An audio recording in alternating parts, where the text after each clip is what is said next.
Intraday ಸೆಲ್ಗೆ ಏನಾಗ್ತಾಯಿದೆ, cell ಹೋಗ್ತಾ ಇದೆ ಅಂತಂದರೆ ಆರ್ ಎಸ್ ಐ ಕೆಳಗೆ ಅಂದರೆ 70 ಕೆಳಗೆ, ಆರ್ ಎಸ್ ಐ ವ್ಯಾಲ್ಯೂ 70 ಕೆಳಗಿರುತ್ತೆ ಅಲ್ವಾ. ಸೊ ಇಲ್ಲಿ ಕಂಡೀಷನ್ಸ್ ನೋಡಿ ಇನ್ನೂ ಫುಲ್ಫಿಲ್ ಆಗಿಲ್ಲ ಈ ಮೂವಿಂಗ್ ಆ್ಯಾವ್ರೇಜ್ದು. ಓಕೆ, ಅದೇ ಇಲ್ಲಿ ಬಂದರೆ ಫುಲ್ಫಿಲ್ ಆಗಿದೆ ಅಲ್ವಾ.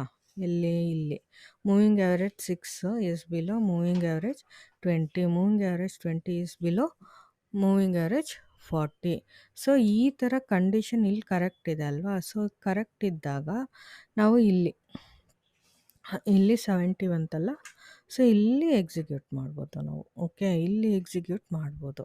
ಸೊ ಎಕ್ಸಿಕ್ಯೂಟ್ ಮಾಡಿದಾಗ ನೋಡಿ ನಮಗೆ ಆಲ್ಮೋಸ್ಟ್ ಇಲ್ಲಿ 17,897 ಅಂದರೆ ರಫ್ಲಿ 17,900 ತೊಗೊಳ್ಳಿ, 17,900 ಆಲ್ಮೋಸ್ಟ್ ನಮಗೆ 900 ಪಾಯಿಂಟ್ಸ್ ಪ್ರಾಫಿಟ್ ಬಂದಿದೆ.